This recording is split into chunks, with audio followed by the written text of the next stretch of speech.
আসসালামু আলাইকুম। যারা মেল ভিসা করতে যাচ্ছেন আর কি, ছেলেদের ভিসা করতে যাচ্ছেন হাই প্রফেশনে, ঠিক আছে, যারা লো প্রফেশনে কোম্পানি ভিসা করতে যাচ্ছেন, আমার কাছে প্রায় সময় ডিমান্ড আসে, ঠিক আছে। আপাতত আমার ডিমান্ড নেই, আমার গত মাসে আমার ডিমান্ড ছিল, গত মাসে ডিমান্ড ছিল। আমি একটা ভিডিও ছেড়েছিলাম, আপনারা যদি আমার পেজটা স্ক্রল করেন তাহলে আপনি দেখতে পারবেন যে গত মাসে আমার 300 জনের ডিমান্ড ছিল একটা একটা কোম্পানিতে, ফ্রিজন কোম্পানিতে। এখন আমার কাছে সেই ডিমান্ডটা নেই, বাট আপনারা চাইলে আমার কাছে পাসপোর্ট জমা দিয়ে দিতে পারেন।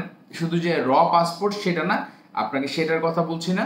আপনারা চাইলে আমাকে আপনাদের পাসপোর্ট কপি এবং আমার সাথে যোগাযোগ করতে পারেন। আপনার পাসপোর্ট কপি দিলে কি আমার চোখের সামনে থাকলো, যখন আমার ডিমান্ড আসলো যে অনেকে চায় যে ভাই ফ্রি ভিসা না শুধু কোম্পানি দিয়ে যাবো, কারণ কোম্পানি তো 2 বছর পর ভিসা করে দেয়। এনিওয়েজ, যে পাসপোর্ট দিয়ে রাখতে পারেন, আমি পাসপোর্টের প্রায় নাম নাম্বার লিখে রাখলাম, যখন আমার কাছে ডিমান্ড আসবে ওভাবে সর্ট আউট করে রাখলাম, আপনাকে কল দিয়ে বললাম যে ভাই এখন কাজ করা যাবে, তো আপনাকে ওভাবে ধারাবাহিকভাবে আপনাদের প্রসেসিং কিভাবে করতে হবে না করতে হবে এগুলো আমি আপনাকে জানিয়ে দিলাম। এনিওয়েজ, এখন যেটা মেইন কথা হচ্ছে, এখন ফ্রি ভিসা, ঠিক আছে, ফ্রিল্যান্স ভিসা, হ্যাঁ, দুবাইয়ের ফ্রিল্যান্স হাই প্রফেশনের ভিসা কিন্তু হচ্ছে। এটা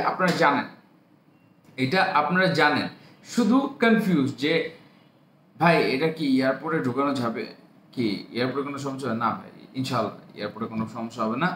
অ্যান্ড এরকম আমার কাছে প্রমাণস্বরূপ আমার কাছে অনেকগুলো ডকুমেন্ট আছে, যেগুলা যারা আপনারা যারা ঢুকেছে তাদের ভিডিও পর্যন্ত আছে আমার কাছে, ঠিক আছে। আপনারা আসবেন, আমি আপনাদের দেখাবো, ঠিক আছে। আমার কাছে ভিডিও আছে যে তারা হাই প্রফেশনে ঢুকছে, কিন্তু তারা অ্যাকচুয়ালি হাই প্রফেশনে না। এনিওয়েজ, সো যারা আপনারা যেতে চাচ্ছেন, হ্যাঁ, অনেকদিন ধরে বসে আছেন, as soon as possible OVN tour and ট্রাভেলসের সাথে যোগাযোগ করুন। আমি মাহমুদ হাসান আপনাদের ইনশাআল্লাহ ফাইল প্রসেসিং করতে সকল রকম সহযোগিতার হাত হওয়ার চেষ্টা করব।